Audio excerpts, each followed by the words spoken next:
Well, good afternoon, and welcome to Richard Daniels' Dances for an iPhone.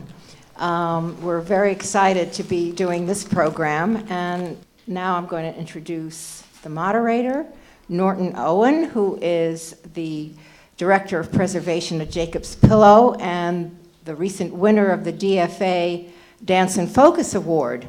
And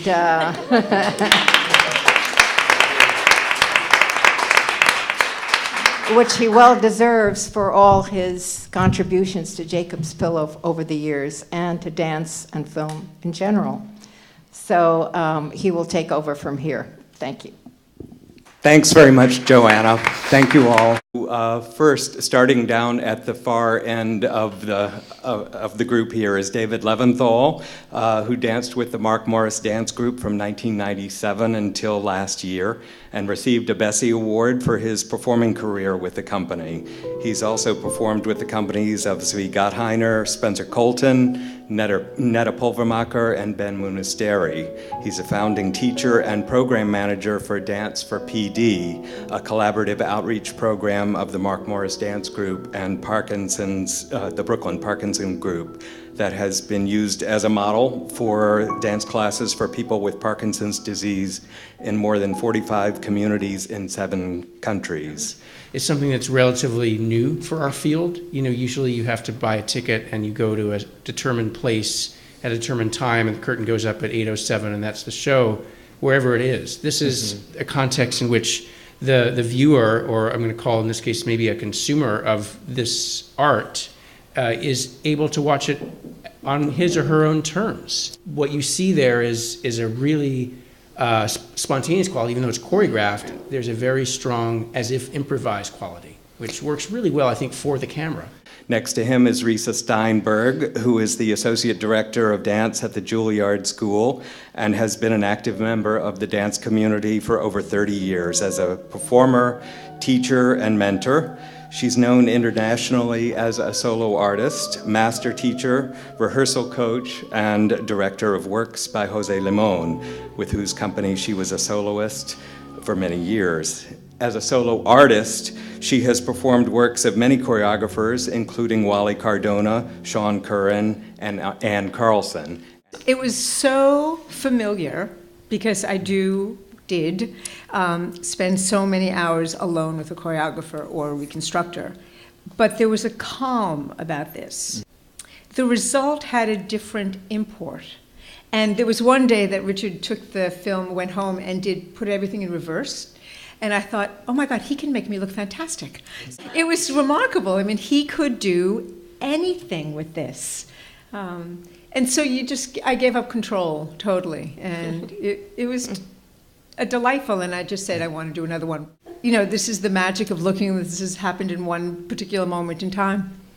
Next to Risa is Barbara Mahler, formerly of the Klein Mahler School of Dance and Movement Studies. She's a widely respected teacher and innovator, active in the development of postmodern dance technique and educating a generation of performers.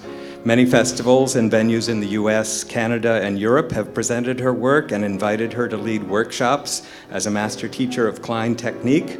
Her studies in the movement field span a huge spectrum of forms, aesthetics, and ideas, with a particular emphasis on the solo dance form. Dance filmmaking is so over-edited, and you know, they cut everything so that you really miss the person and the experience of what the person is doing. Well, some of the things that I'm really interested in right now is this, you know, the spontaneity and the vulnerability that's available to you when you're performing on stage. And I guess being over 29, somehow I feel more freedom in being able to be spontaneous and to allow myself to be vulnerable.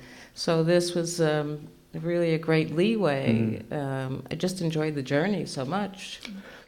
Next to her is Melissa Fenley, who has choreographed over 70 works for her company, Melissa Fenley and Dancers, founded in 1977. Her work has been commissioned by all the major presenters and festivals, and she has toured nationally and internationally since 1980. She's received 2 Bessie Awards, choreographed works for many companies, both contemporary and ballet troupes, And she's presently an associate professor in the dance department at Mills College, where she mentors the master's candidates for their thesis performance work. I've had my own dance company for a countless number of years and have actually never done the choreography of someone else. So it was very lovely to be in the studio with him and have to learn his movement. I think one of the most interesting things about the iPhone for this occasion is that there is no artifice. We're not all made up, there's no costuming, there's no big lighting. There's a sense of a real intimate understanding of what it's like to be in the studio, which I think is absolutely the most beautiful thing. That so much of dance making takes place within the studio situation, and that I think sharing that with an audience is really a very intimate thing, and new. Christine Wright was a leading dancer with the Laura Lubavitch Dance Company and has also worked with the Elisa Monte Dance Company, Blondell Cummings, Ohad Naharin, and Zvi Gottheiner. She retired from dancing in 1987. Since then, she has taught a professional level ballet class here in New York, and she guest teaches each year at the Toronto Dance Theatre and the School of Toronto Dance Theatre. I have to say that the process is really lovely, and I'll say also that there is nothing in our lives that replaces the creative process. And to be engaged in that kind of process was really a lovely thing. I mean, one of the things that attracted to me about the project was this piece of music, first of all. And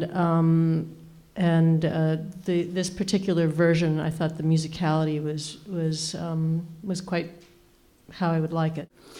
And last but certainly not least, Richard Daniels, to my right, began formal dance studies with Valentina Litvinov at Pratt Institute, where he received a degree in photography, and he worked as an arts manager and consultant for a number of prominent companies in the 1980s.